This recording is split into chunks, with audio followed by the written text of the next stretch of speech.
তারেক রহমান সাহেব যেন আগামী দিনে নেতৃত্বে মানে দেশ পরিচালনার নেতৃত্বে না আসতে পারেন, প্রধানমন্ত্রী না হতে পারেন, এই বিবেচনায় ইলেকশন বন্ধ করতে চান, দেশে বিশৃঙ্খলা সৃষ্টি করতে চান।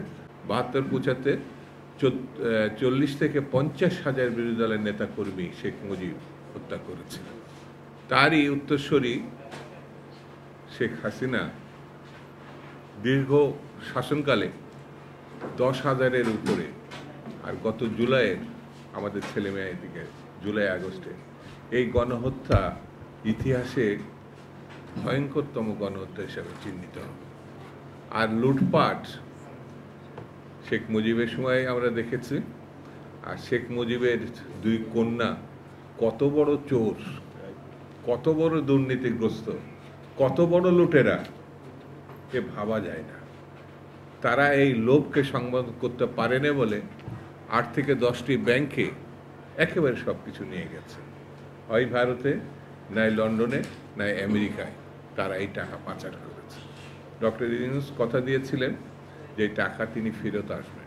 আমি এখনও বিশ্বাস করি ডক্টর ইউনূস যদি উদ্যোগী হন তাহলে এই টাকার বড় অংশ ফিরে আসা সম্ভব।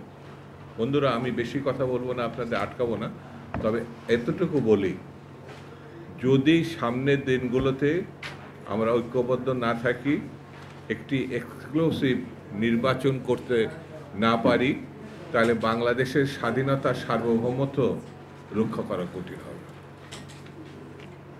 যত বড় ষড়যন্ত্রই হোক, আর যত বড় ফ্যাসিস্টরা যত টাকা এখানে বিনিয়োগ করুক না কেন, নির্বাচন হতেই হবে, নির্বাচন হতেই হবে, নির্বাচন হতেই হবে, এর কোনো বিকল্প নেই। কেউ কেউ বিএনপিকে ঠেকানোর জন্য তারেক রহমান সাহেব যেন আগামী দিনে নেতৃত্বে মানে দেশ পরিচালনার নেতৃত্বে না আসতে পারেন, প্রধানমন্ত্রী না হতে পারেন, এই বিবেচনায় ইলেকশন বন্ধ করতে চান, দেশে বিশৃঙ্খলা সৃষ্টি করতে চান।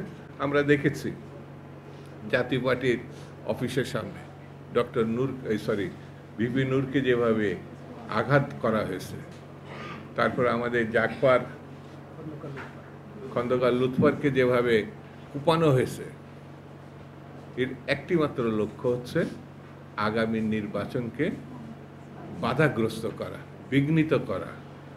কিন্তু এইসব করে কোনো লাভ হবে না। জনগণ যদি আবারও জেগে ওঠে, তাহলে এই হত্যাকারী, এই আঘাতকারী, এদের কিন্তু বিপদ আছে। সেই জন্যে আমি বলবো ষড়যন্ত্রকারীদের উদ্দেশ্যে, বেশি বাড়া ঠিক হবে না, তাহলে বিপদ আছে।